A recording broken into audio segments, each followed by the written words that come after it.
మనం 49లో more than 10,000 కపుల్స్కి బేబీస్ అందజేశాము.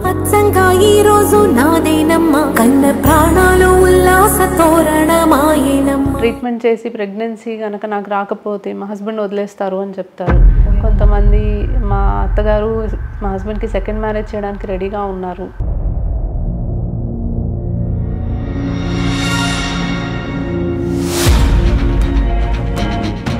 ఎక్కువ మట్టుకి ట్విన్స్ అడుగుతున్న వాళ్ళకి అంటే స్పెసిఫిక్ ట్రీట్మెంట్ ఉంటుందా మ్యామ్ ట్విన్స్కి? Very common question. వాళ్ళకి నేను చెప్పేది ఒకటే, ట్విన్ ప్రెగ్నెన్సీ అంటే ఐఎమ్ నాట్ వెరీ హ్యాపీ. అంటే మేము ఇంట్లో చెప్తే ప్రాబ్లం అవుతుంది. చాలామంది ప్రెగ్నెన్సీ వచ్చిన తర్వాత ఫోటో దిగడానికి కూడా భయపడుతూ ఉంటారు. ఐవీఎఫ్ చేయించుకుంటే అది ఎవరికన్నా చెప్తే వాళ్ళకి అది నామోషి లాగా.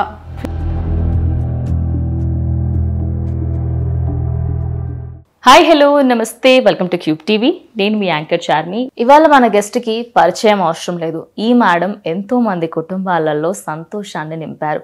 పిల్లలు లేక బాధపడుతున్న వారికి ఆమె ఒక అదృష్టం, ఆసరా. ఆమె చెయ్యి చాలా మంచిది అని చెప్పుకుంటూ ఉంటారు. ఆవిడ మరెవరో కాదు, Sumavarsha fertility expert. Hello ma'am, welcome to our channel. Hello. ముందుగా మీకు ప్రపంచ మహిళా దినోత్సవ శుభాకాంక్షలు and happy women's day. Thank you, same to you. Doctor Sumavarsha madam అనగానే యూట్యూబ్లో అలాగే సోషల్ మీడియా ప్లాట్ఫామ్స్లలో మంచి క్రేజ్ ఉంది. మీ ప్రతి వీడియోకి మిలియన్స్లలో వ్యూస్ ఉంటాయి. ఎలా అనిపిస్తుంది మ్యామ్ మీకు? చాలా హ్యాపీగా ఉంటుంది. సో పేషెంట్స్కి ఎడ్యుకేటివ్ వీడియోస్ చేయడం అనేది, అండ్ వాళ్ళు అది అంతగా చూసి దాన్ని వాళ్ళు తీసుకొని వాళ్ళు వస్తున్నారు అంటే చాలా చాలా హ్యాపీగా ఉంటుంది. బికాజ్ అవగాహన అనేది చాలా తక్కువ ఉంది, అండ్ సంతానలేమితో బాధపడే వాళ్ళు చాలామంది ఉన్నారు. సొసైటీలో చాలా ప్రెషర్ ఉంటుంది. సో చాలామంది పేషెంట్స్ని మేము చూస్తూ ఉంటాం. కొంతమంది మీరు ట్రీట్మెంట్ చేసి ప్రెగ్నెన్సీ కనుక నాకు రాకపోతే మా హస్బెండ్ వదిలేస్తారు అని చెప్తారు. కొంతమంది మా అత్తగారు మా హస్బెండ్కి సెకండ్ మ్యారేజ్ చేయడానికి రెడీగా ఉన్నారు. సో ఇట్లా there are so many problems అనమాట. సో అట్లాంటి వాళ్ళని మేము రీచ్ అవ్వగలుగుతున్నాము. వాళ్ళు మమ్మల్ని నమ్మి మా దగ్గరకు వస్తున్నారు, ట్రీట్మెంట్ చేయించుకుంటున్నారు, అండ్ వాళ్ళు సక్సెస్ఫుల్గా వెళ్తున్నారు అంటే it gives lot of satisfaction. All over India నుంచి కూడా చాలామంది వస్తున్నట్టుగా విన్నాము. ఎక్కడెక్కడ నుంచి వస్తూ ఉంటారు మేడం మనకి? సో విజయవాడలో సెంటర్ అండి. ఇక్కడ త్రూ అవుట్ ఆంధ్రప్రదేశ్ నుంచి అయితే చాలామంది వస్తారు, అండ్ ఈవెన్ ఫ్రమ్ బెంగళూరు, కొంతమంది చెన్నై, కొంతమంది ఒరిస్సా అటువైపు నుంచి కూడా వస్తూ ఉంటారు. So reach of the videos ఎక్కువే ఉంటుంది. ఓకే. సో మేడం, చాలామందికి పేరెంట్స్ అవ్వని, చాలా ఇయర్స్ నుంచి అవ్వని వాళ్ళకి ట్విన్స్ కావాలి అని వస్తూ ఉంటారు. సో ఎక్కువ మట్టుకి ట్విన్స్ అడుగుతున్న వాళ్ళకి అంటే స్పెసిఫిక్ ట్రీట్మెంట్ ఉంటుందా మ్యామ్ ట్విన్స్కి? సో మనం చేసే ఫర్టిలిటీ ట్రీట్మెంట్స్లో ట్విన్స్ పుట్టే అవకాశం ఎక్కువ. మనం ఎందుకంటే ట్రీట్మెంట్ చేసినప్పుడు నార్మల్గా ప్రతి నెల ఆడవాళ్ళకి ఒకటే ఎగ్ రిలీజ్ అవుతుంది. బట్ ట్రీట్మెంట్ చేసినప్పుడు ఒకటి కంటే ఎక్కువ రిలీజ్ అవుతాయి. ఐయుఐ చేస్తున్నప్పుడు మనం ఇచ్చే ఇంజెక్షన్స్కి రెస్పాన్స్ ఎక్కువ వస్తే ఎక్కువ ఎగ్స్ రిలీజ్ అవుతాయి. ఐవీఎఫ్ చేసినప్పుడు 2 ఎంబ్రియోస్ మనం గర్భసంచిలోకి ఇన్సర్ట్ చేస్తే ట్విన్ వచ్చే ఛాన్స్ పెరుగుతుంది. బట్ అలా అని ఖచ్చితంగా ట్విన్ రావాలి అని మనం చేయగలిగింది ఏమీ లేదు. సో చాలామంది కపుల్స్ వస్తారు, మేము ఇంత ఖర్చు పెడుతున్నాం కదా మేడం, మాకు ఇన్ని ఇయర్స్ అయినా పిల్లలు పుట్టలేదు, ఒకటేసారి మాకు ఇద్దరు కావాలి. Very common question. వాళ్ళకి నేను చెప్పేది ఒకటే, ట్విన్ ప్రెగ్నెన్సీ అంటే కాంప్లికేషన్స్ ఎక్కువ, రిస్క్ ఎక్కువ. సో సింగిల్టన్ ప్రెగ్నెన్సీలో మనకి ప్రెగ్నెన్సీ 9 months వితౌట్ కాంప్లికేషన్స్ వెళ్ళి హెల్దీ బేబీ పుట్టడానికి అవకాశం ఎక్కువ. So as a doctor twin అంటే ఐఎమ్ నాట్ వెరీ హ్యాపీ. అంటే ఇట్స్ గుడ్, బాగా ఉంటుంది, బట్ కాంప్లికేట్ అవ్వకుండా ప్రెగ్నెన్సీ డెలివరీ అవుతే అంతా ఇట్స్ ఓకే. బట్ చాలాసార్లు చూస్తాం ట్విన్స్లో అబార్షన్స్ అవ్వడం, ఎర్లీగా డెలివరీ అవ్వడం, పిల్లలు బరువు తక్కువగా పుట్టడం, ఐసీయూ అడ్మిషన్స్ పడడం, ఒక్కొక్కసారి ఒక బేబీ డెత్ అవుతూ ఉంటుంది, ఒక బేబీ గ్రో అవుతూ ఉంటుంది, అప్పుడు కాంప్లికేషన్స్ రావడం, బీపీ ఎక్కువ అవడం. So various complications. So twin అనేది వాళ్ళకి చాలా సరదాగా ఉన్నా కూడా కంపారిటివ్లీ మోర్ కాంప్లికేషన్స్. సో ఇప్పుడు ఇన్ఫ్యాక్ట్ సేఫ్టీ వైజ్ చూసుకొని ఒకటే ఎంబ్రియో ట్రాన్స్ఫర్ చేయడానికి ఎక్కువగా ప్రిఫర్ చేస్తున్నాం. ఓకే. అంటే ట్విన్స్కి కొంచెం రిస్క్ ఎక్కువ? డెఫినెట్లీ. ఓకే. సో మనం 49 అనగానే 365 days ఏదో ఒక ఆఫర్ ఉంటుంది ఖచ్చితంగా. అంటే కొత్త టెక్నాలజీస్ని ఎక్కడో ఫారెన్లో ఉన్న జెల్ట్రిక్స్ టెక్నాలజీని కూడా మనకి ఇండియాలో ఫస్ట్ తీసుకొచ్చింది మాత్రం 49 అని చెప్పుకోవాలి. అలా చెప్పుకుంటూ పోతే ప్రతి ఒక్కటి ఫస్ట్ 49 ఇంట్రడ్యూస్ చేసింది. సో అంటే ఇలా అన్ని ఇంట్రడ్యూస్ చేయడానికి ఏమైనా మెయిన్ మోటో ఉందమ్మా? సో బేసికలీ 49 ఒక మోటో ఏంటంటే బెస్ట్ ఇన్ క్లాస్ సర్వీసెస్ని అఫోర్డబుల్ ప్రైసెస్లో మన పీపుల్కి అందజేయడం అనమాట. సో అందరికీ తెలిసిన విషయమే, ఐవీఎఫ్ చేస్తే ఖచ్చితంగా ప్రెగ్నెన్సీ వచ్చేది ఉండదు. But whatever maximum we can achieve, we want to achieve it at the best price అనమాట. So it is the single motto right from the beginning అనమాట. సో మార్కెట్లో లేకపోతే విదేశాల్లో ఎటువంటి లైక్ టెక్నాలజీ మనకు అవైలబుల్ ఉన్నా అది మేము అక్వైర్ చేసుకొని మ్యాక్సిమం అది మన వాళ్ళకి అందుబాటులో చేయడానికే ట్రై చేస్తాం. బికాస్ ఎంతో ఆశతో వస్తారు, వాళ్ళకి బెస్ట్ ట్రీట్మెంట్ ఇచ్చి వాళ్ళకి సక్సెస్ అయ్యేలాగా చూస్తే that is what gives us lot of happiness. So definitely N49 మేము డెఫినెట్లీ ఉన్న టెక్నాలజీ ఎప్పుడైనా లేటెస్ట్ది అందుబాటులోకి తీసుకొచ్చి అది మనం జనాలకు అందజేయడానికే చూస్తాము. అండ్ ఏదన్నా కొత్తగా చేస్తున్నప్పుడు అది ప్రజల్లోకి వెళ్ళాలి, వాళ్ళకి తెలియాలి అన్నప్పుడు యూజువలీ క్యాంప్స్ అనేవి పెడుతూ ఉంటాం. ఓకే. సో మనం ఇప్పుడు ఐవీఎఫ్ కానీ ఐయుఐ కానీ చేసిన తర్వాత చాలామంది ఏంటంటే మా బేబీ ఫ్యూచర్లో హెల్తీగా ఉంటుందా, ఏమీ కాంప్లికేషన్స్ రావు కదా, నేను హెల్తీగా ఉంటాను అనే క్వశ్చన్స్ అడుగుతూ ఉంటారు కదా మ్యామ్. సో నిజంగానే ఈ క్వశ్చన్కి మీరు ఆన్సర్ చేస్తారు? సో డెఫినెట్లీ చాలా కన్సర్న్స్ ఉంటాయి. మా హెల్త్ పాడవుతుంది ఫస్ట్ ఆఫ్ ఆల్, ఫస్ట్ అదే మాకు ఒళ్ళు పాడైపోతుందేమో, మేము లావెక్కిపోతున్నాము. సో అది చాలామంది అంటూ ఉంటారు. అండ్ చాలా పెయిన్ఫుల్ ప్రొసీజర్, అన్ని ఇంజెక్షన్స్ తీసుకోవాలి, బేబీ ఎలా ఉంటుంది, మీరు బేబీని ల్యాబ్లో మీరు తయారు చేస్తున్నారు, సో ఆ తయారు చేసే విధానంలో ఏదైనా పొరపాటు జరుగుతుందా, హెల్తీగా పుడతారా, ఇవన్నీ చాలా common questions. But to be frank ఇప్పటి వరకు మనం 49లో మోర్ దెన్ 10,000 కపుల్స్కి బేబీస్ అందజేసాము. And it's is an absolutely safe procedure. ఈ తల్లికి కానీ బేబీకి కానీ ఎటువంటి ప్రాబ్లం వచ్చేది ఉన్నా కూడా మేము డెఫినెట్లీ దాన్ని ఆపుతాము. సో ఎంత సేఫ్టీ అనేది మాకు చాలా చాలా ఇంపార్టెంట్. ఎటువంటి సైడ్ ఎఫెక్ట్స్ అనేవి లేకుండా మనం ప్రోటోకాల్ కానీ మనం వాడే మెడికేషన్స్ కానీ మన ల్యాబ్లో సేఫ్టీ కానీ మెయింటైన్ చేయడమే మా మోటో. సో పెయిన్ అనేది పెద్ద విషయం కాదు, సైడ్ ఎఫెక్ట్స్ లేనివి మెడిసిన్సే మేము వాడతాము. ఎటువంటి ప్రాబ్లం ఎంబ్రియోకి కానీ పుట్టబోయే బేబీకి కానీ రాకుండా ఉండేలానే మా ల్యాబ్ మెయింటైన్ చేస్తాం. కాబట్టి అటువంటి సందేహాలు పెట్టుకోవాల్సిన అవసరం లేదు. డెఫినెట్లీ మీకు ఒక హెల్దీ బేబీ పుట్టాలనే మేము మా ప్రయత్నం చేస్తాం కాబట్టి అటువంటి భయాలు పెట్టుకోవాల్సిన అవసరం లేదు. ఓకే. సో మనం చాలామంది ఏంటి అంటే చాలా వింత క్వశ్చన్లతోని వింత డౌట్స్తోని వస్తూ ఉంటారు. మా అత్తయ్యకి ఇప్పుడు ఐవీఎఫ్ అని తెలిస్తే తను ఇంట్లోకి రానివ్వదు ఇంకా, ఇలాంటివి మీరు కూడా వినుంటారు. ఓవరాల్ కెరియర్లో ఇలాంటివి ఏమేమి వస్తూ ఉంటాయి మేడం కంప్లైంట్స్? సో వింత అని మేము అనుకోము. అంటే everybody has their own concern అండి, ఎవరికి ఉన్న ప్రాబ్లం వాళ్ళదే. అండ్ అందరి కన్సర్న్స్ డెఫినెట్లీ మేము హ్యాండిల్ చేస్తాం, తీసుకుంటాం. ఎందుకంటే వాళ్ళకి అంత ప్రెషర్ ఉంటుంది. సో వాళ్ళకి అంత ప్రెషర్ ఉంటుంది, వాళ్ళతోటి మేము ఓపిక్గా ఉంటేనే ఏదైనా మేము కలిసి చేయగలం అనమాట. సో చాలా డౌట్స్ వస్తూ ఉంటాయి ఇట్లాగే. మేము ఇంట్లో చెప్తే ప్రాబ్లం అవుతుంది. చాలామంది ప్రెగ్నెన్సీ వచ్చిన తర్వాత ఫోటో దిగడానికి కూడా భయపడుతూ ఉంటారు. మీరు ఈ ఫోటో మీరు సోషల్ మీడియాలో పెడితే మాకు అందరికీ తెలిసిపోద్ది అని. అంటే వాళ్ళు ఐవీఎఫ్ చేయించుకుంటే అది ఎవరికన్నా చెప్తే వాళ్ళకి అది నామోషిలాగా ఫీల్ అవుతూ ఉంటారు. అంటే న్యాచురల్గా ప్రెగ్నెన్సీ రాలేదు అన్న మాట వస్తుంది, ఎవరిలోనో లోపం ఉంది అన్న మాట వస్తుంది, క్వశ్చన్స్ వస్తాయి, అవన్నీ మేము ఎందుకు ఫేస్ చేయాలి, ఇలాంటివి చాలా చాలా ఉంటాయి. But we understand their feelings, we respect their feelings. ఇప్పుడు డెఫినెట్లీ మేము చెప్తాము. అంటే దాని గురించి మీరు అంత అంత బాధపడాల్సిన అవసరం లేదు, మీరు ధైర్యంగా మీరు చెప్పుకోవచ్చు అని. బట్ ఎదుటి వాళ్ళు ఎలా రియాక్ట్ అవుతారు అనేది మన కంట్రోల్లో ఉండదు. సో అలాంటప్పుడు we just respect their feelings. కొంతమంది అడుగుతారు, మేము చెప్పుకోవడం ఇష్టపడట్లేదు, మేము చెప్పము. ఇప్పుడు చాలాసార్లు టెస్టిమోనియల్స్ అడుగుతాము, ఇప్పుడు రివ్యూస్ వాళ్ళు చెప్తూ ఉంటారు, కొంతమంది నో అంటారు. So we just respect their feelings. Because మనం ఏం చేస్తాము అనేది మన కంట్రోల్లో ఉంటుంది. బట్ వేరే వాళ్ళు ఏం మాట్లాడతారు అనేది డెఫినెట్లీ మన కంట్రోల్లో ఉండదు. కరెక్టే మ్యామ్ అది. అండ్ అలాగే ఇప్పటికీ కూడా అంటే ఇంత జనరేషన్ డెవలప్ అయ్యి మనకి ఇంత టెక్నాలజీ వచ్చినప్పటికి కూడా బాయ్స్లలో చాలామంది వాళ్ళ స్పర్మ్ ఇవ్వడానికి అనుకుంటారు, నా దాంట్లో ఏం ఫాల్ట్ ఉంటుంది, ఆ అమ్మాయిదే చెక్ చేయండి. ఈవెన్ ఇన్లాస్ కూడా మా కొడుకులో ఏం ఫాల్ట్ ఉంటుంది, మా కోడల్లోనే ఉంది అని చెప్పేసి ప్రతిసారి అమ్మాయినే అంటూ ఉంటారు. అసలు రేషియో ఎంత ఉంటుంది ma'am? So infertility almost equally చూస్తూ ఉంటామండి. కారణాలు అనేది మగవాళ్ళలో కానీ ఆడవాళ్ళలో కానీ ఈక్వల్గా చూస్తూ ఉంటాం. టు బి ఫ్రాంక్ 30% ఆడవాళ్ళలో ప్రాబ్లమ్స్ ఉంటాయి, 30% మగవాళ్ళలో ప్రాబ్లమ్స్ ఉంటాయి, 30% ఇద్దరిలోనూ ప్రాబ్లమ్స్ చూస్తాం. సో అలా చూసుకుంటే ఈక్వల్గానే ఆల్మోస్ట్ చూస్తూ ఉంటాం. అండ్ ఇప్పుడు యాక్చువల్లీ చెప్పాలంటే మా దగ్గర వచ్చే కపుల్స్లో మగవాళ్ళల్లోనే ఎక్కువ ప్రాబ్లమ్స్ చూస్తున్నాం. అంటే మేబీ ఇప్పుడు మాకు as a tertiary care centre, ఇప్పుడు గైనకాలజిస్ట్ దగ్గర సినారియో వేరే ఉండొచ్చు. Tertiary care centre specialise treatment కావాలి అని వచ్చిన వాళ్ళల్లో మగవాళ్ళలోనే ఎక్కువ ప్రాబ్లమ్స్ చూస్తున్నాం. మేబీ అవగాహన పెరిగి వాళ్ళు ఎక్కువగా చూపించుకుంటున్నారు కాబట్టి అయ్యి ఉండొచ్చు.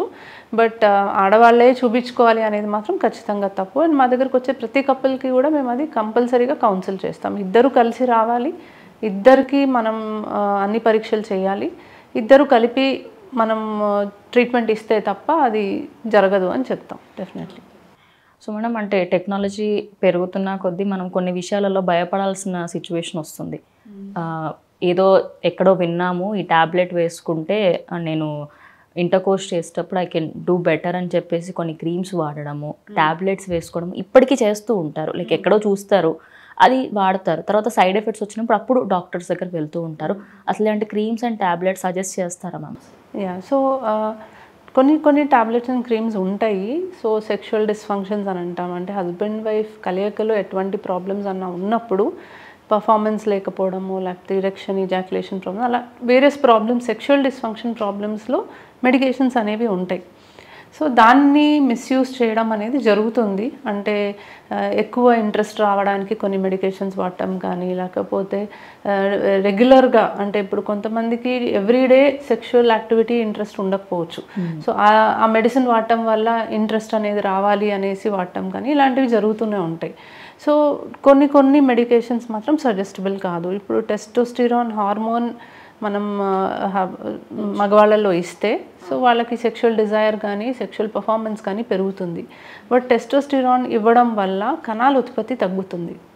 సో టెస్టోస్టిరాన్ మనకి బీజం నుంచి ప్రొడ్యూస్ అయ్యే హార్మోన్, అది కనుక మనకి బాడీలో ఆల్రెడీ ఎక్కువ ఉంటే మెదడు నుంచి కొన్ని హార్మోన్స్ అనేవి సరిగ్గా సెక్రీట్ అవ్వక కణాల ఉత్పత్తిపై ప్రభావం పడుతుంది.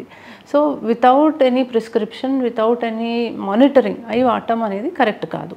సో ఎలాంటి సెక్షువల్ ప్రాబ్లం ఉన్నా డాక్టర్ని సంప్రదించి మీకు ప్రాబ్లం ఏంటి అనేది కరెక్ట్గా వివరాలు చెప్పి దానికి తగ్గట్టుగా మెడికేషన్స్ రాయించుకొని, అండ్ కొన్ని మెడికేషన్స్కి కొన్ని సైడ్ ఎఫెక్ట్స్ కూడా వస్తాయి. ఇప్పుడు కొన్ని మెడికేషన్స్కి కార్డియాక్ ప్రాబ్లమ్స్ రావచ్చు. సో వాళ్ళు ఎక్కువ కొంచెం దూరం నడిచిన ఆయాసం రావచ్చు. సో ఇలాంటివన్నీ కూడా చూసుకోవాలి. సో ఎలా పడితే అలా ఏది పడితే అది వాడటం అయితే కరెక్ట్ కాదు. ప్రాబ్లం ఉంటే ఒక డాక్టర్ని కన్సల్ట్ అవ్వండి. మీకు ఏ డ్రగ్స్ సూటబుల్లో చూసి ఎంతకాలం వాడితే సేఫో చూసి మీకు ప్రిస్క్రిప్షన్ ఇవ్వడం జరుగుతుంది. ఓకే. సో మనం ఇది అమ్మాయిలు ఎక్కువ మట్టుకి అనడం వింటూ ఉంటాము, మా హస్బెండ్ ఎంత ట్రై చేసినా నేను సాటిస్ఫై అవ్వట్లేదు అని చెప్పేసి వాళ్ళు కంప్లైంట్స్ ఇస్తూ ఉంటారు. అండ్ అబ్బాయిలు కూడా ట్యాబ్లెట్స్ వేసుకోవడం, వయాగ్రా లాంటి ట్యాబ్లెట్స్ ఎక్కువ డోస్ తీసుకోవడము, అండ్ మళ్ళీ ఫ్యూచర్లో అబ్బాయి కొన్ని కేసెస్లలో ఇంటర్కోర్స్ చేసిన సమయంలోనే కొందరు చనిపోయిన సిచ్యువేషన్స్ కూడా మనం న్యూస్లో వింటూ ఉంటాము. అంటే ఎందుకు ఇంత సివియర్గా, అంటే అంత ఇంపార్టెంటా సాటిస్ఫాక్షన్ అనేది? సో సెక్షువల్ సాటిస్ఫాక్షన్ అనేది it's a different thing and it is something totally not related to fertility. That's a totally different scenario. So ఎక్కువ శాతం ఈ సెక్షువల్ సాటిస్ఫాక్షన్ అనేది మగవాళ్ళల్లో ఉంటుంది. ఆడవాళ్ళు ఎక్కువ శాతం దే ఆర్ ప్యాసివ్ అండ్ చాలా తక్కువ ఇన్స్టెన్సెస్లోనే వాళ్ళకి సెక్షువల్ సాటిస్ఫాక్షన్ రావడం అనేది కామనే. సో కొన్ని సందర్భాల్లో ఇప్పుడు నార్మల్ డెలివరీ అయ్యాక కింద వెజైనా అంత లూజ్ అయినప్పుడు అలాంటి సందర్భాల్లో ఆ సెక్షువల్ సాటిస్ఫాక్షన్ ఇంకొంచెం తగ్గడానికి అవకాశం ఉంటుంది. సో అప్పుడు మనం సమ్ కాస్మెటిక్ ప్రొసీజర్స్ చేసి టైట్నింగ్ లాంటివి చేసి we can help the ladies out. మగవాళ్ళల్లో అనేది it depends on many other things. ఇప్పుడు ఫోర్ ప్లే అని అంటాము, అలాంటివి చాలా ఉంటాయి. సో దానివల్ల మనకి సెక్షువల్ సాటిస్ఫాక్షన్ ఇంప్రూవ్ చేసుకోవడానికి అవకాశం ఉంది. కొన్ని మెడికేషన్స్ కూడా ఉన్నాయి. అగైన్ ఇవన్నీ కూడా మనము వితౌట్ ప్రిస్క్రిప్షన్ ఎట్లా పడితే అట్లా వాడటానికైతే ఉండదు. బికాజ్ చనిపోవడం అనేది యాజ్ ఐ టోల్డ్ యూ కొన్ని medications like Viagra cardiac problem ఉన్న వాళ్ళలో వాడితే కార్డియాక్ అరెస్ట్ రావడానికి కూడా అవకాశం ఉంది, సివియర్ ఇష్యూస్. సో కొంత దూరం నడిస్తేనే ఆయాసం వచ్చే వాళ్ళల్లో ఇలాంటిది ప్రిస్క్రైబ్ చేయకూడదు. సో కొన్ని కండిషన్స్ మేము ముందు తెలుసుకొని వీళ్ళకి వాడచ్చా లేదా మేము చూసుకొని and we give it in a certain dose and then we ask మళ్ళీ ఫాలోఅప్కి రమ్మని చెప్తాము. అప్పుడు వాళ్ళ పర్ఫార్మెన్స్ని మేము జడ్జ్ చేసి అదే డోస్ పెంచాలి అంటే ఇంకేమన్నా చూసుకోవాలా. So without monitoring, without prescription ఎట్లా పడితే అట్లా వాడితే కాంప్లికేషన్స్ వచ్చే అవకాశం ఉంటుంది. ఏది కూడా you have to consult a doctor and doctors will help you. Okay, కానీ మేడం అంటే ఓవరాల్గా మనము ఇప్పుడు చూసుకుంటే ఫుడ్ అనేది ఎక్కడా కూడా కెమికల్స్ లేకుండా అయితే ఏది ఉండట్లేదు. అండ్ ఈవెన్ ఫర్టిలిటీకి వెళ్ళిన తర్వాత కూడా 49కి వచ్చిన వాళ్ళకి అంటే ఫుడ్లో కూడా రెస్ట్రిక్షన్స్ ఏమైనా ఉంటాయా? బికాస్ కొందరికి హెల్త్ ఇష్యూస్ ముందు నుంచి ఉండడం వల్ల పీసీఓడి అనుకోవచ్చు, పీసీఓడి ఉండడం వల్ల చాలా హెల్త్ ఇష్యూస్ వస్తూ ఉంటాయి. వాళ్ళకి డైట్ అనేది ఏదైనా ప్రొవైడ్ చేస్తారా? సో ఐడియలీ డయట్ అనేది చాలా ఇంపార్టెంట్. మనకి హెల్దీ న్యూట్రిషియస్ ఫుడ్ తీసుకుంటే ఫర్టిలిటీ ప్రాబ్లమ్స్ రావు, వచ్చిన వాళ్ళల్లో కూడా ప్రెగ్నెన్సీ వచ్చే అవకాశం పెరుగుతుంది. సో డెఫినెట్లీ డయట్ కౌన్సిలింగ్ అనేది కంపల్సరీ అందరికీ చేస్తాం. So PCOD is a different story. పీసీఓడిలో వాళ్ళకి ఎక్కువ శాతం అధిక బరువు ఉంటారు. సో వాళ్ళకి weight loss is a concern. మనము వెయిట్ తగ్గడానికి డయట్ అనేది సజెస్ట్ చేస్తాం. అంటే కార్బోహైడ్రేట్స్ తగ్గించమని చెప్తాం, ప్రోటీన్స్ ఎక్కువ తీసుకోమంటాం, ఈ స్వీట్స్ షుగర్స్ కంప్లీట్లీ అవాయిడ్ చేయమంటాం, జంక్ అవాయిడ్ చేయమంటాం, ఫ్రెష్ ఫ్రూట్స్ అండ్ వెజిటబుల్స్ తీసుకోమంటాం. సో ఇది ఇంటర్మిటెంట్ ఫాస్టింగ్ లాంటివి చేయమంటాం, రెగ్యులర్ ఎక్సర్సైజ్. సో వెయిట్ లాస్కి definitely we have a separate diet అనమాట. అపార్ట్ ఫ్రమ్ దట్ జనరల్గానే ఫర్టిలిటీ ఎన్హాన్స్ చేయడానికి కూడా we suggest some diet. So fresh fruits and vegetables, sprouts, dry fruits, lot of water, ఇది common అనమాట అందరికీ కూడా. Apart from that కొన్ని అవాయిడ్ కూడా చేయమంటాం. అంటే డెఫినెట్లీ ఎక్కువ ఫ్రైడ్ ఫుడ్, ఎక్కువగా మనకు oil food, sweets, chocolates, ice creams, all the junk food, binge eating, ఒకటేసారి ఎక్కువగా అట్లా తీసుకోవడం, అర్ధరాత్రి పూట ఎప్పుడు పడితే అప్పుడు తింటాం. సో ఇవన్నీ కూడా they play an important role. But ultimately it's not only about food. అంటే ఇప్పుడు లైఫ్ స్టైల్ మోడిఫికేషన్ అంటే ఎక్కువ మమ్మల్ని ఏం తినాలి ఏం తినొద్దు ఫుడ్ గురించి అడుగుతారు. But it's not all about food అనమాట. స్ట్రెస్ తగ్గించుకోవాలి.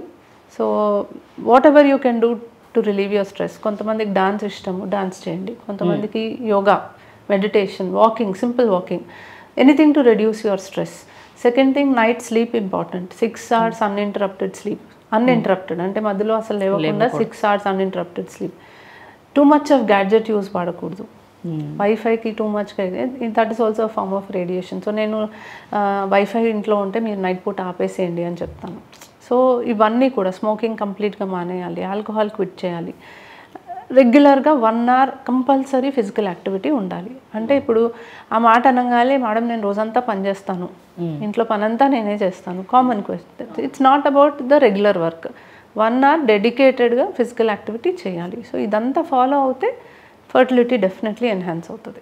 ఓకే, సో మేడం అంటే జనరేషన్ వైజ్గా ఏమైనా ఇన్ఫర్టిలిటీ అంటే తాతల్లో ఎవరికో ఉండింది, అప్పట్లో ఇంత నాలెడ్జ్ లేదు, అంటే పిల్లలు పుట్టట్లేదు అంటే కొన్ని రోజులు అయిన తర్వాత ఎప్పుడో ఒకసారి పుడతారులే అని అనుకునేవాళ్ళు. ఇప్పుడు అది పెరుగుతూ 5 సంవత్సరాలు, 7 సంవత్సరాలు, 15 సంవత్సరాల నుంచి కూడా పిల్లలు లేని వాళ్ళు చాలామంది ఉంటారు. అంటే జీన్స్ ద్వారా ఇది వస్తుందమ్మా? సో కొన్ని కండిషన్స్ జెనెటిక్లీ కూడా వస్తాయండి. But there are very few, rare అనమాట. అంటే జెనెటికలీ వచ్చే కండిషన్స్ వల్ల పిల్లలు పుట్టకపోవడం అనేది మేబీ less than 5%. చాలా చాలా తక్కువ. సో బట్ ఆఫ్ కోర్స్ మా ప్రీవియస్ జనరేషన్లో 10 ఏళ్ల తర్వాత పుట్టారు కాబట్టి మేము ఫస్ట్ 10 ఏళ్ళు అసలు పట్టించుకోలేదు. కామన్గా చెప్తూ ఉంటారు, అది చాలా పెద్ద తప్పు. 1 year మ్యాక్సిమం 2 years, 2 years కూడా రెగ్యులర్గా హస్బెండ్ వైఫ్ కలిసి ప్రెగ్నెన్సీ రావట్లేదు అంటే ఓన్లీ 10% ఆఫ్ కపుల్స్ మాత్రమే అలా ఉంటారు. 90% ఆఫ్ ద కపుల్స్ రెగ్యులర్గా ఇంటర్కోర్స్ ఉంటే వితిన్ 2 years ప్రెగ్నెన్సీ వచ్చేయాలి. ఇంకొక 10% మాత్రమే మిగులుతారు. వాళ్ళు ఆ 2 years తర్వాత కంపల్సరీగా డాక్టర్ని సంప్రదించాలి. సో ఎవరికో ఇంట్లో లేటుగా వచ్చింది అని మాకు కూడా లేటుగా వస్తుందని వెయిట్ చేస్తే చాలా మటుకు వాళ్ళు వచ్చే స్టేజ్కి వాళ్ళ ఓన్ ఎగ్ అండ్ స్పర్మ్ పనికి రాకుండా డోనర్కి వెళ్ళే పరిస్థితి వస్తుంది. సో సో ఇంట్లో ఎవరికో లేట్గా వచ్చింది, నాకు అదే ప్రాబ్లం ఉంది, నాకు వస్తుంది అని అనుకుని వెయిట్ చేస్తే అది మూర్ఖత్వం అవుతుంది. చూపించుకోవడమే బెటర్. ఇప్పుడు అవగాహన అయితే పెరిగింది, అంత వెయిట్ చేయట్లేదు. బట్ ఎస్, ఇప్పటికీ కూడా మొన్న రీసెంట్లీ కూడా ఒక 25 years తర్వాత, మ్యారేజ్ అయ్యి 25 years తర్వాత ఇన్ని రోజులు వస్తుందని వెయిట్ చేస్తున్నామని సింపుల్గా చెప్పి వచ్చారు. ఎగ్స్ లేవు, డోనర్కి వెళ్ళాల్సి వచ్చింది. సో అలాంటి పరిస్థితి రాకుండా ఉండాలి అంటే కొంచెం అర్లీగా చూపించుకోవాలి. ఓకే. అంటే మేడం ఇప్పుడు అంటే ఈ జనరేషన్ వాళ్ళ గురించి స్పెసిఫిక్గా అడుగుతున్నాను. అంటే ఇప్పుడు నేను ఇప్పుడే పెళ్లి చేసుకోవాలనుకోవట్లేదు, నేను 30+ తర్వాత పెళ్లి చేసుకోవాలనుకుంటున్నాను, నేను ఎగ్ని నేను ప్రిజర్వ్ చేసుకోవచ్చా అని చెప్పేసి అడుగుతూ ఉంటారు. నిజానికి ఎగ్స్ అండ్ స్పర్మ్స్ని మనం ప్రిజర్వ్ చేయొచ్చా? ఎస్, 100% చేయొచ్చు. It's a very good question. So ఈ మధ్య కాలంలో ఎగ్స్ అండ్ స్పర్మ్స్ ప్రిజర్వ్ చేయాల్సిన అవసరం అనేది చాలా మందిలో కనిపిస్తుంది. సో ఇనీషియలీ ఈ ఎగ్ అండ్ స్పర్మ్ ప్రిజర్వేషన్ అనేది క్యాన్సర్ పేషెంట్స్లో చేసేవాళ్ళు. ఓకే. సో ఇప్పుడు క్యాన్సర్ ట్రీట్మెంట్ తీసుకుంటే చాలామందికి 0 కౌంట్ అయిపోతుంది, లేదా ఎగ్స్ 0 అయిపోతాయి. ఇది తెలిసిన కాంప్లికేషనే. సో ఇప్పుడు క్యాన్సర్కి ట్రీట్మెంట్స్ అనేవి చాలా అందుబాటులో ఉంటున్నాయి. అండ్ క్యాన్సర్ని జయించి తర్వాత నార్మల్గా లైఫ్ లీడ్ చేసే వాళ్ళు ఎక్కువ మంది అయ్యారు. సో ఇలాంటి వాళ్ళల్లో మనకి ఇప్పుడు ఫలానా సైడ్ ఎఫెక్ట్ వస్తుంది కాబట్టి ముందుగానే ఎగ్స్ అండ్ స్పర్మ్స్ ఫ్రీజ్ చేసుకోవచ్చు అన్న అవగాహన క్రియేట్ అయ్యి అలా మొదలైంది. బట్ ఇప్పుడు సోషల్ రీజన్స్కి ఎగ్ ఫ్రీజింగ్ అనేది చాలా ఎక్కువగా చూస్తున్నాం. సో సోషల్ రీజన్స్ అంటే ఇప్పుడు స్పర్మ్లో సోషల్ రీజన్కి ఫ్రీజింగ్ అనేది ఎక్కువ శాతం మనం చూడం, ఎందుకంటే స్పర్మ్ కౌంట్ ఏజ్ తోటి మరీ అంత తగ్గదు. So even up to 45-50 years కూడా స్పర్మ్ కౌంట్ అనేది మోరలెస్ మెయింటైన్ అవుతుంది. ఎగ్ నంబర్ మాత్రం బాగా తగ్గుతుంది ఏజ్ అయ్యే కొద్దీ. So say for example 30 years అప్పుడు ఆ లేడీకి ఉన్న ఎగ్స్లో, లైఫ్ టైంలో ఉన్న ఎగ్స్లో 10% మిగులుతాయి.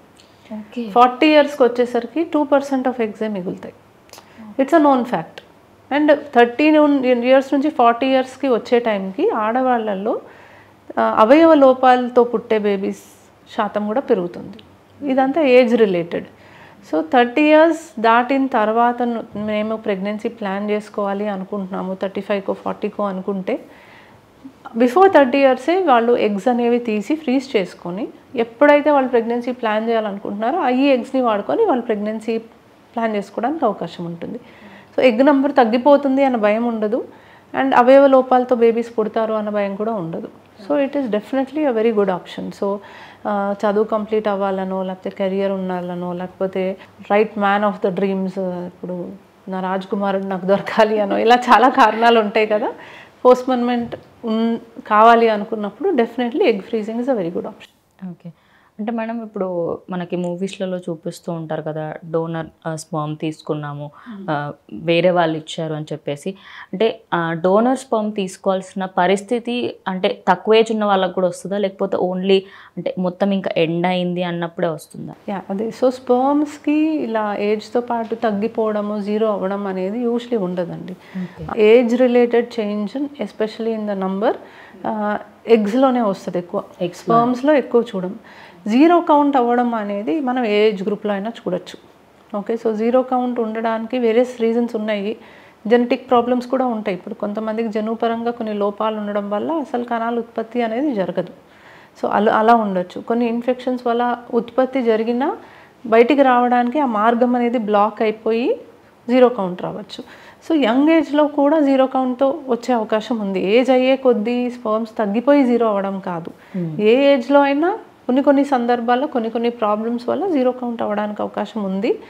వాళ్ళకి బీజం నుంచి కణాలు తీసి టెస్ట్ ట్యూబ్ బేబీ ద్వారా చేయొచ్చు. కాకపోతే కాస్ట్ వైజ్ వాళ్ళు పెట్టుకోలేరు అనుకుంటే డోనర్ ద్వారా ఐయుఐ చేసుకోవచ్చు. అంటే మనం ఇప్పుడు జనరేషన్స్ ముందుకు వెళ్తున్న కొద్దీ చాలామంది ఏంటి అంటే, అరే పిల్లలకి నేను ఇప్పుడు 30+ తర్వాతనే పెళ్లి చేసుకుందాం అనుకుంటున్నా, నేను ముందు పెళ్లి చేసుకోను. అండ్ 30+ తర్వాత పెళ్లి చేసుకున్న వాళ్ళకి ఎక్కువ అంటే చాలా వెరీ తక్కువ పాసిబిలిటీస్ పిల్లలు పుట్టడానికి అని అంటూ ఉంటారు. అండ్ యాజ్ ఎ డాక్టర్గా చెప్పండి, ఎగ్జాక్ట్ ఏజ్ ఏంటి పెళ్లి చేసుకోవడానికి? So right age of marriage is around 25 years for girls అండి, for girls. Okay. So but of course, as I said, there are so many career oriented women. Women's day సందర్భంగా మీరు interview చేసుకుంటున్నారు, and దాన్ని కూడా మనం ప్రోత్సహించాలి. Because ఆడవాళ్ళు కూడా మగవాళ్ళతో సమానంగా పనిచేయాలి, ఇండిపెండెంట్ ఉండాలి. It is very important. So I totally support that. But there are options now. అంటే ఇప్పుడు 30 years తర్వాత నేను మ్యారేజ్ చేసుకుంటాను అన్న క్లారిటీ ఉన్నప్పుడు ఎగ్ ఫ్రీజింగ్ చేసుకోవచ్చు అన్న క్లారిటీ కూడా ఉండాలి. చాలామందికి తెలుసు ఆప్షన్ ఉందని, బట్ భయపడతారు. అది ప్రొసీజర్ అంటున్నారు, అనస్థీసియా అంటున్నారు, అది సేఫ్ అయినా కాదా, చాలా ఎక్స్పెన్సివ్ ఏమో. ఇప్పుడు గూగుల్ చేస్తే అది డాలర్స్లో కనిపిస్తుంది ఎగ్ ఫ్రీజింగ్ ఛార్జెస్. వెస్ట్రన్ కంట్రీలో డాలర్స్లో ఉంటుంది, అది ఎక్కువగా గూగుల్లో కనిపిస్తుంది. సో యాక్చువల్లీ అంత ఎక్స్పెన్సివ్ కాదు. It is quite affordable and it is absolutely safe and it gives you the choice. అంటే నేను ఎప్పుడు కావాలంటే అప్పుడు తల్లి అవ్వచ్చు. So definitely it's a good possibility. But అలా కాకుండా న్యాచురల్గా ప్రెగ్నెన్సీ రావడానికి right age of marriage especially for the girls is 25 years. అంటే మేడం చాలామంది ఇలాంటి ప్రశ్నలు కూడా అడిగే ఉంటారు. లైక్ 49కి వచ్చి మేడం మేము ఐవీఎఫ్కి వెళ్ళాలి అనుకోవట్లేదు, మాకు పిల్లలు పుట్టట్లేదు, మేము న్యాచురల్గానే చేద్దాం అనుకుంటున్నాము, కానీ మా ఇద్దరికి ఎంత చేసినప్పటికీ అవ్వట్లేరు పిల్లలు. అంటే ఐవీఎఫ్ ఐయుఐ కాకుండా అంటే న్యాచురల్గా పుట్టాలి అంటే అట్లా కూడా మనకి టిప్స్ చెప్తూ అది ప్రతి ఒక్కళ్ళు అదే అడుగుతారు. ఎంత ప్రాబ్లం ఉన్నా మేము ఇది ప్రాబ్లం ఇది ట్రీట్మెంట్ అనగానే నాకు న్యాచురల్గా పుట్టాలి, మేము న్యాచురల్గా మీరు పుట్టిస్తారనే మీ దగ్గరకు వచ్చాము. It's a common thing. But of course వాళ్ళకున్న ప్రాబ్లం ఏంటి, దాని తీవ్రత ఏంటి, అసలు న్యాచురల్గా పుట్టడానికి అవకాశం ఏంటి అనేది నీట్గా ఎక్స్ప్లెయిన్ చేసి కౌన్సిల్ చేసి వాళ్ళకి ట్రీట్మెంట్ అనేది చెప్తాం. సో ఎవరికి ఏ కపుల్లో కూడా నేను మీకు న్యాచురల్గా ప్రెగ్నెన్సీ వచ్చే అవకాశమే లేదు అని అయితే చెప్పను. 0 count ఉంటే తప్ప ఇంకా వేరే ఏ సందర్భాల్లో అయినా కూడా అసలు లేదు అని చెప్పను. There is a very less chance, దీనికి ఇంతే అవకాశం ఉంది, ఇలా చేస్తే అవకాశం పెరుగుతుంది అనేది కౌన్సిల్ చేస్తే వింటారు. ఎవరికైనా ముందు యాక్సెప్ట్ చేయడం కష్టమే. ఇప్పుడు ఎవరికైనా న్యాచురల్గా ప్రెగ్నెన్సీ వస్తే దాన్ని ఆనందం వేరు. కాబట్టి మీకు ప్రాబ్లం ఉంది, మీకు ట్రీట్మెంట్ అవసరము అంటే they will not accept immediately.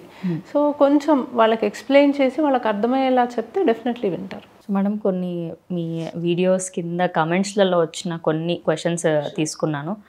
First and foremost thing, ఈ క్వశ్చన్ చూడగానే నాకే ఓ మై గాడ్ ఇలా కూడా ఉంటారా అనిపించింది. లైక్ అదొక యూనిక్ క్వశ్చన్ అనిపించింది నాకు.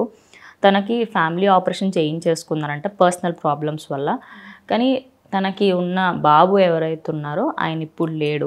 సో తను మళ్ళీ ప్రెగ్నెంట్ అవ్వాలి అనుకుంటుంది, పాసిబిలిటీ ఉంటుందా? డెఫినెట్లీ. సో ట్యూబెక్టమీ సర్జరీ తర్వాత చాలామంది కపుల్స్ మా దగ్గరకు వస్తారు.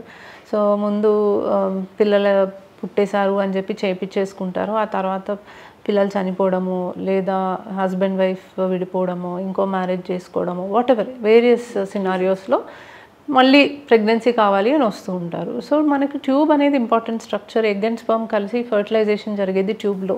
మనం ట్యూబెక్టమీలో కావాలనే దాన్ని బ్లాక్ చేస్తాం ఫర్టిలైజేషన్ జరగకుండా ఉండడానికి. సో రీఆపరేషన్ చేయొచ్చు, మళ్ళీ ట్యూబ్స్ని జాయిన్ చేసి మళ్ళీ వాళ్ళకి న్యాచురల్గా ప్రెగ్నెన్సీ రావడానికి ట్రై చేయొచ్చు. రెండవది టెస్ట్ ట్యూబ్ బేబీ పద్ధతి ద్వారా ఆడవాళ్ళకి శరీరం నుంచి ఎగ్స్ తీసి భర్త స్పర్మ్తో కలిపి తయారైన ఎంబ్రియోని గర్భసంచిలో పెట్టచ్చు. సో ట్యూబ్తో సంబంధం లేదు కాబట్టి ఐవీఎఫ్ కూడా చేయొచ్చు. సో 2 ఆప్షన్స్ ఉన్నాయి, రీకానలైజేషన్ సర్జరీ కానీ ఐవీఎఫ్ కానీ. కపుల్ అప్రోచ్ అయినప్పుడు వాళ్ళకి ఆ లేడీకి ఇంతకుముందు నార్మల్ డెలివరీసా సిజేరియన్సా, ఇప్పుడు ఎగ్ నెంబర్ ఎలా ఉంది, స్పర్మ్ కౌంట్ ఎలా ఉంది, అవన్నీ చూసుకొని వాళ్ళకి ఏది బెటర్ అనేది సజెస్ట్ చేస్తాం. సో మేడం ఇప్పుడు అమ్మాయిలలో ఎక్కువ మంది ఏంటి అంటే నాకు పిల్లలు వద్దు, లైక్ కొన్ని రోజులు అయిన తర్వాత నేను బర్త్ అనేది ఆలోచిస్తూ ఉంటాను అనుకుంటారు.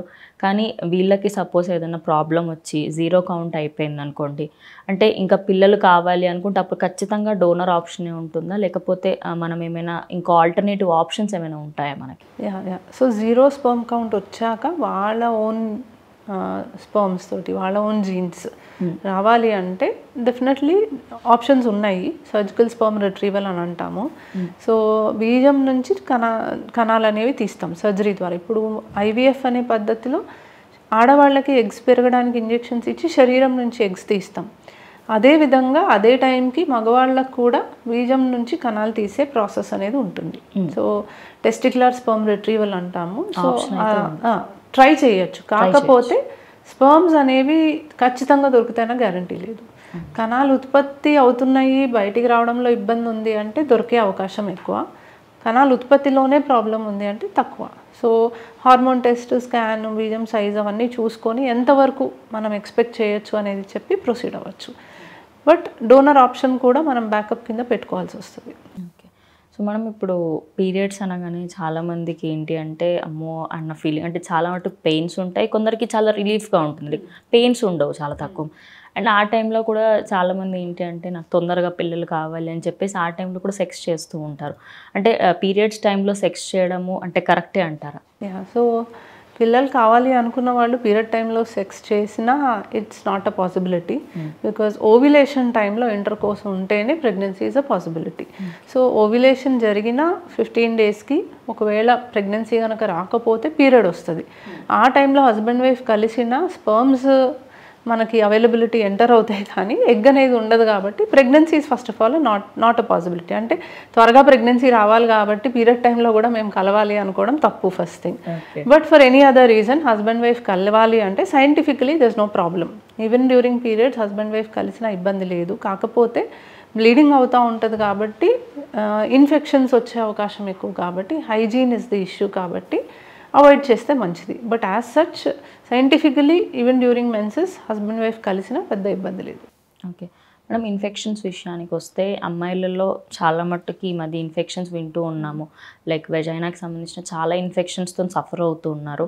అంటే ఇన్ కేస్ వాళ్ళు ఇంటర్ కోర్స్లో పార్టిసిపేట్ చేయాలి అనుకున్నప్పుడు పార్ట్నర్లో ఐదర్ అమ్మాయికైనా అబ్బాయికైనా ఏదైనా ఇన్ఫెక్షన్ ఉంటే చేయడం కరెక్టేనా మ్యామ్? సో ఐడియలీ ఇన్ఫెక్షన్స్ ఉన్నప్పుడు హస్బెండ్ వైఫ్ కలిసినప్పుడు కాండమ్స్ వాడమని చెప్తాం. సో ఎక్కువ శాతం infections especially vaginal infections sexually transmitted, అంటే హస్బెండ్ వైఫ్ కలిసినప్పుడు ఒకరి నుంచి ఒకరికి ట్రాన్స్మిట్ అవుతాయి. సో దీన్ని మనము వైట్ డిశ్చార్జ్ ఉండి, పెయిన్ ఉండి, కొన్ని ఇలాంటి సిమ్టమ్స్ ఉన్నప్పుడు, అండ్ యూజువలీ వైట్ డిశ్చార్జ్ అంటే స్మెల్ వస్తుంది, కలర్ మారింది, దురదగా ఉంటుంది, ఇలాంటి సిమ్టమ్స్ ఉంటే ఇన్ఫెక్షన్ సస్పెక్ట్ చేస్తాము. కింద పరీక్ష చేసి వాళ్ళకి ఎటువంటి ఇన్ఫెక్షన్ ఉంది అని ట్రీట్మెంట్ ఇవ్వడం జరుగుతుంది. ఎప్పుడు ట్రీట్మెంట్ ఇచ్చినా సైమల్టేనియస్గా హస్బెండ్కి కూడా మేము ట్రీట్మెంట్ ఇస్తాం. సో ఒకళ్ళకి ట్రీట్మెంట్ ఇస్తే మళ్ళీ వాళ్ళు కలిసినప్పుడు మళ్ళీ రీఇన్ఫెక్షన్ వస్తుంది. So it becomes a cycle. So husband wife ఇద్దరికి కలిపే ట్రీట్మెంట్ ఇస్తాం అండ్ స్పెసిఫిక్గా చెప్తాం ఈ టైంలో మీరు కలిస్తే కాండమ్ వాడండి అని. సో కలవడంలో ప్రాబ్లం ఏం లేదు. ఇప్పుడు వైఫ్కి ఇన్ఫెక్షన్ ఉంది, హస్బెండ్కి లేదు అంటే ట్రాన్స్మిట్ అవుతుంది, హస్బెండ్కి కూడా ఇన్ఫెక్షన్ వస్తుంది. వైస్ వర్సా, హస్బెండ్కి ఉంది వైఫ్కి లేదు అంటే హస్బెండ్ నుంచి వైఫ్కి వచ్చేస్తుంది if they don't use protection. So condom వాడమని చెప్తాము. సో ఆ టైంలో కూడా కలవడంలో ఇబ్బంది ఏం లేదు, ప్రొవైడెడ్ దట్ ఇన్ఫెక్షన్ వచ్చే ఛాన్స్ ఉంటుంది ఒకరి నుంచి ఒకరికి. అంటే ఇన్ఫెక్షన్స్ ఎక్కువ మటుకు వచ్చే ఛాన్సెస్ ఎక్కువ. ఆల్రెడీ ఒకరికి ఇన్ఫెక్షన్ ఉంటే పక్కన వాళ్ళకి కూడా, అంటే హస్బెండ్కి ఉంటే వైఫ్కి, వైఫ్కి ఉంటే హస్బెండ్కి వస్తుంది. కాబట్టి యాంటీబయాటిక్స్ వాడమని చెప్తాము. ఆ టైంలో ఇప్పుడు మాకు if they are feeling better, they want to have intercourse, condom వాడమని చెప్తాం. అంటే మేడం ఇప్పుడు ఇది చాలామంది ఎక్కువ మటుకు యూట్యూబ్లో ఎక్కడో దగ్గర ఖచ్చితంగా వినే ఉంటారు, పైనాపిల్ తీసుకుంటే అండ్ సెక్స్లో ఫీలింగ్ బాగుంటుంది అని చెప్పేసి చాలామంది అబ్బాయిలు పైనాపిల్ తింటూ ఉంటారు. అండ్ ఫ్రూట్స్లలో కొన్ని స్పెసిఫిక్ ఫ్రూట్స్ తినడం వల్ల ఇంటర్కోర్స్ చేసేటప్పుడు ఆ ఎనర్జీ బాగుంటుంది అంటారు. అవి ఏంటి మ్యామ్? సో పైనాపిల్ అంటారు, కొంతమంది బ్రింజాల్ అంటారు, ములక్కాడ అంటారు, so many things like that. Nothing really scientific about it. అంటే యాజ్ పర్ సైన్స్ అయితే ఈ పలానా ఫుడ్స్ తింటే ఇంట్రెస్ట్ వస్తుంది అని అయితే nothing as such evidence based. అంటే it's just a random thing and if it is helping them it is okay to use. అంటే as long as it is not harmful, వాళ్ళకి అలా తినటం వల్ల if they are feeling something better then it is up to them. But evidence based అంటే scientific reason అయితే దానికైతే ఏం లేదు. So it is just their choice అనమాట. మేడం ఇది లాస్ట్ టైం నేను ఒక డాక్టర్కి అడగడం జరిగింది. అంటే ఇన్ఫర్టిలిటీ అని చాలా మట్టుకు వినిపిస్తూ ఉంటుంది, జనాభా మాత్రం చాలా ఎక్కువ ఉంది, కానీ ఇందులో చాలా మట్టుకు పేషెంట్స్ ఇన్ఫర్టిలిటీతోనే బాధపడుతూ ఉన్నారు. అంటే ఈ ఇన్ఫర్టిలిటీ ఇంత ఎక్కువ అవ్వడం అండ్ అది ఈ మధ్య కాలంలో ఇంత వినిపించడం గల మెయిన్ రీజన్స్ ఏంటి? So there are lot of reasons. ఇప్పుడు definitely number of infertile couples increase అయ్యారు.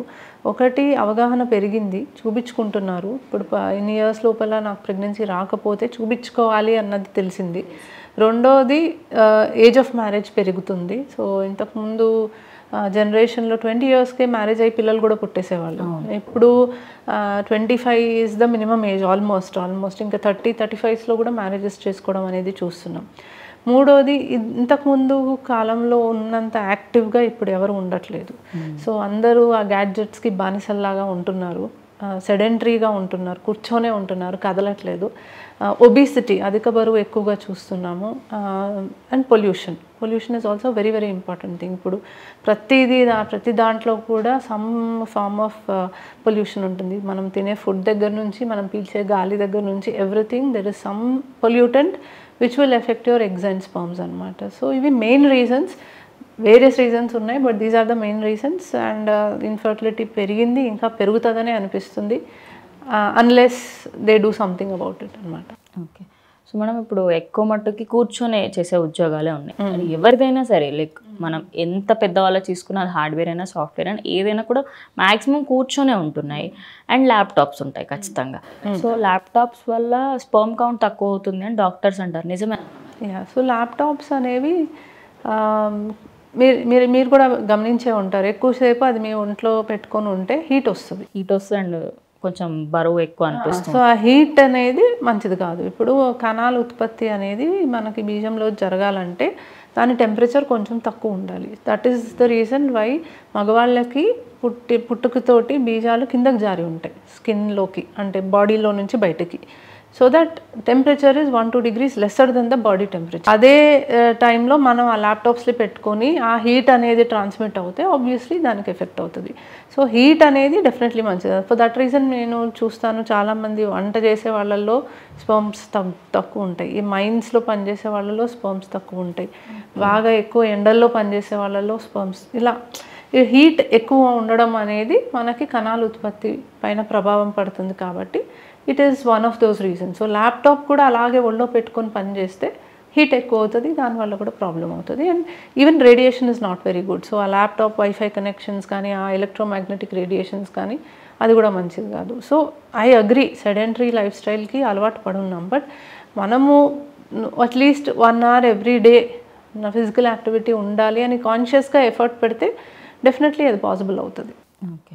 సో మనం ఇప్పుడు అబోర్షన్స్ ఎక్కువ అవుతున్నాయి, అంటే లోపలనే పిల్లలు చనిపోవడము, ఇలాంటి కేసెస్ ఎక్కువ వింటూ ఉంటాం. దాని తర్వాత ఐవీఎఫ్కి ట్రీట్మెంట్ కోసం వస్తూ ఉంటారు. సో అలాంటి పేషెంట్స్కి అంటే ఎలాంటి స్పెసిఫికేషన్స్ ఉంటాయి మ్యామ్ ట్రీట్మెంట్కి?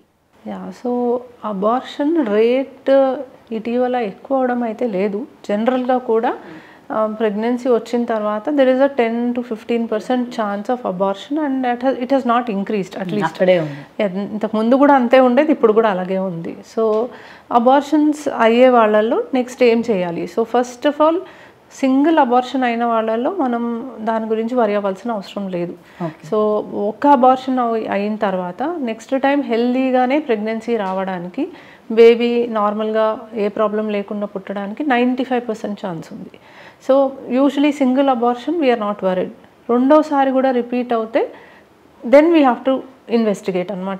ఎక్కడ ప్రాబ్లం ఉంది, ఎందుకు వీళ్ళకి మళ్ళీ కూడా అబార్షన్ అయింది, జను లోపాలు ఏమైనా ఉన్నాయా, గర్భసంచి లోపల ఏమన్నా లోపాలు ఉన్నాయా, వీళ్ళకి బ్లడ్లో ఏదైనా క్లాట్ అయ్యే ప్రాబ్లమ్స్ లాంటివి ఏమన్నా ఉన్నాయా, బీపీ ఉందా, షుగర్ ఉందా, థైరాయిడ్ ప్రాబ్లం ఉంది, ఇవన్నీ చూసుకోవాలి. తరచూ అబార్షన్స్ అవ్వడానికి కొన్ని రీజన్స్ ఉన్నాయి, దాన్ని మనం ఇన్వెస్టిగేట్ చేసి దాన్ని ట్రీట్ చేసుకోవాలి. అది కూడా ఏమీ లేదు అంటే దెన్ మేబీ ఐవీఎఫ్ చేసి జెనెటిక్ టెస్టింగ్ ఆఫ్ ఎంబ్రియోస్ చేసి ప్రొసీడ్ అవ్వచ్చు. ఓకే.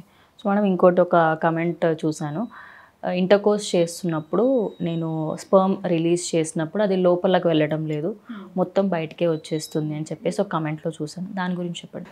సో ఎక్కువ శాతం మొత్తం బయటికి రావడం అనేది యూజువలీ జరగదు. హస్బెండ్ వైఫ్ కలిసిన తర్వాత ఎంతో కొంత స్పర్మ్ బయటికి రావడం అనేది ఎక్కువ కామన్ క్వశ్చన్. మొత్తం బయటికి రావడం అంటే they are having some issue, అంటే కలవడంలోనే ఏదన్నా ఇబ్బంది ఉండుండొచ్చు, లేదా ఆయన ఒకసారి పరీక్షకి రావాల్సి ఉంటుంది. ఎందుకంటే చాలామందికి మనకి అంగం అనేది ఓపెనింగ్ అనేది నార్మల్ పొజిషన్లో లేకుండా కింద వైపుకి ఉండడం, అలాంటి సమస్యలు కూడా ఉంటాయి. సో అస్సలు హస్బెండ్ వైఫ్ కలుస్తుంటే అస్సలు వీర్యం అనేది లోపలికే వెళ్ళట్లేదు అంటే ఒకసారి వచ్చి చూపించుకోవడం బెటర్. చాలా మటుకు వెళ్తుంది, కలిసిన తర్వాత కొంత బయటకు వస్తుంది అనేది కామన్, అంటే అది it happens very often. And దానివల్ల ప్రెగ్నెన్సీ రాకపోవటం అని అయితే జరగదు. ఇప్పుడు చాలా మంది కపుల్స్ ఇది కామన్గా చెప్తారు, మేము కలిసినప్పుడల్లా వీర్యం అంతా బయటకు వచ్చేస్తుంది, అందుకనే నాకు ప్రెగ్నెన్సీ రావట్లేదు అంటారు. సో అదైతే కాదు, ఎందుకంటే హస్బెండ్ వైఫ్ కలిసిన తర్వాత స్పర్మ్ అనేది రిలీజ్ అయిన తర్వాత, సెమెన్ రిలీజ్ అయిన తర్వాత కొంత టైం తర్వాత లిక్విఫాక్షన్ అని అంటాం. సో అది కొంచెం వాటరీగా మారి కొంచెం బయటికి రావడానికి అవకాశం ఉంటుంది. బట్ ఈ లోపలే most of the sperms would have entered into the uterus అనమాట. గర్భసంచిలోకి most of the sperms already enter అయిపోతాయి కాబట్టి దానివల్ల ప్రెగ్నెన్సీ రాకపోవడం అనేది లేదు. సో ఈ లీక్ అవ్వడం అనే దానివల్ల కాళ్ళు పైకెత్తి ఉంచాలా, కింద దిండు పెట్టుకోవాలా, పలానా పొజిషన్లో కలవాలి, ఇలాంటి డౌట్స్ కూడా అడుగుతుంటారు. ఇవన్నీ కూడా doesn't matter at all. So అలా వీర్యం బయటకు వచ్చినా కూడా ప్రెగ్నెన్సీస్ వస్తాయి అండ్ అది ప్రాబ్లమే కాదు. ఓకే మేడం, అలాగే దాని కన్సిస్టెన్సీని కూడా చూస్తూ ఉంటారు. అంటే వాటరీ కన్సిస్టెన్సీలో వస్తే మంచిది కాదంటూ ఉంటారు, అండ్ కొంచెం థిక్ కన్సిస్టెన్సీలో వస్తే ఇది కూడా మంచిది. అంటే కొన్ని కన్సిస్టెన్సీని బట్టి కూడా చెప్తూ ఉంటారు. సో కన్సిస్టెన్సీ అనేది ఆఫ్ కోర్స్ నార్మల్ కన్సిస్టెన్సీ కాదు అంటే there can be some problem. అంటే ఇన్ఫెక్షన్స్ ఉండొచ్చు, వేరే ఇంకేదైనా ప్రాబ్లం ఉండొచ్చు.